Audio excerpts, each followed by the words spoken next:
இன்னைக்கு 2வது ஆடி வெள்ளி. நாங்கள் எங்கே போகிறோம் தானே பார்க்குறீங்க, நூக்கலம்மன் கோவிலுக்கு தாங்க போகிறோம். வெளியூரில் இருக்க கோவில்லாம் போய்ட்டு எக்ஸ்ப்ளோர் பண்ணுறதுக்கு நம்ம ஊர் கோவிலுக்கே போகலாம்ல. ரீசெண்டாகவே அந்த கோவில் கும்பாபிஷேகம் பண்ணாங்க. நாங்கள் பஸ் ஏறுறதே அங்கே தான், பட் நான் இன்னும் போனதில்லை. கருவறைக்கு ஒரு பக்கம் பிள்ளையார் இருக்காரு, மறுபக்கம் முருகர் இருக்காரு. இந்த கோவிலில் எங்களுக்கு சிறப்பாக என்ன தெரிஞ்சிச்சுன்னா 27 நட்சத்திரங்களோட சிலைகள் இருக்குது.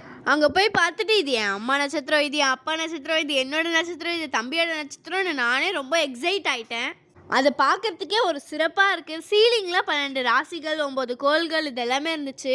இதெல்லாம் பெயிண்டிங் இல்லைங்க, இதுவும் சிற்பம் தான். கோவில் சுற்றி வரும்போது பிள்ளையார் சிலை இருக்குது, கன்னிமார்கள் சிலை இருக்குது, சைடில் அன்னதான மண்டபமும் இருக்குது.